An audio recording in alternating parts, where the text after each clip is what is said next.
안녕하세요. 외과의사 남상근입니다. 유방암으로 진단받으신 후에 가장 궁금해하시는 것은 유방암의 병기가 어떻게 되는지입니다.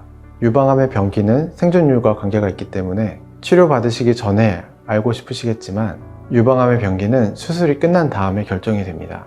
오늘은 유방암의 병기는 어떻게 결정이 되고 각 병기에 따른 예후는 어떻게 되는지 말씀드리겠습니다. 대부분의 암은 1기에서 4기로 나누어지는데 유방암은 영기암도 있습니다. 상피내암, 제자리암이라고 불리는 영기암은 유방 조직에 침습적이지 않고 유관 내에만 국한된 암으로 수술과 방사선 치료, 그리고 호르몬 치료로 완치가 되는 경우가 대부분입니다.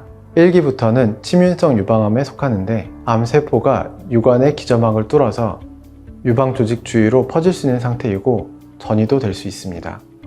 유방암의 병기도 갑상선암처럼 미국 공동암위원회에서 발표한 기준을 따릅니다. 그 기준에는 암의 진행 정도를 보는 T병기, 겨드랑이 임파선에 전이된 상태를 보는 N병기, 원격 전이 여부를 평가하는 N병기가 있고 이 TNM 병기의 조합으로 1기에서 4기가 나누어지게 됩니다. 먼저 암의 진행 정도를 나타내는 T스테이지에 대해 말씀드리겠습니다. T스테이지는 유관 내에 국한되어 있으면 TIS, 암의 크기를 기준으로 2cm 미만이면 T1, 2cm 이상 5cm 미만은 T2, 5cm 이상은 T3로 나누어지고 흉곽으로 침범이 있거나 피부 전이, 염증성 유방암이 있는 경우는 T4로 분류를 합니다.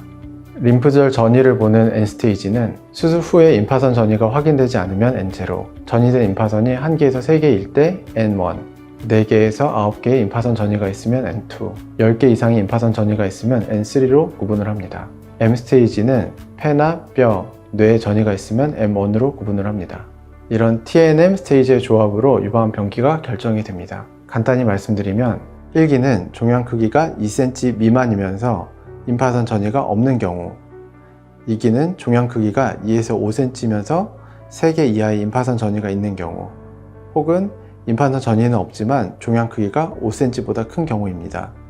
3기는 종양 크기가 5cm보다 작지만 임파선 전이가 4개 이상인 경우, 그리고 종양 크기가 5cm보다 크고 임파선 전이가 하나라도 있는 경우입니다. 4기는 폐, 뼈, 간, 뇌 등 다른 장기로 전이된 경우입니다.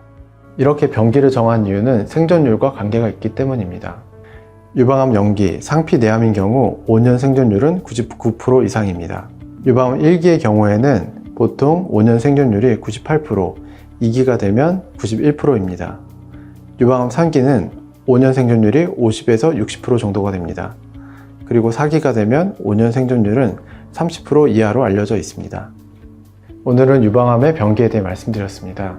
유방암은 초기에 발견되는 것과 3기 이상에서 진단된 경우에 치료를 받으실 때 힘든 정도와 생존율의 차이가 아주 큰 암입니다. 정기적인 검진을 통해 초기에 발견하는 것이 중요하지만 진행이 된 상태에서 발견이 되더라도 유방암의 치료는 계속해서 발전하고 있고 생존율도 매년 높아지고 있습니다.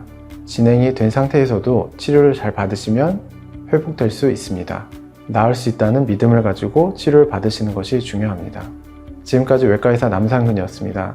항상 건강하세요. 감사합니다.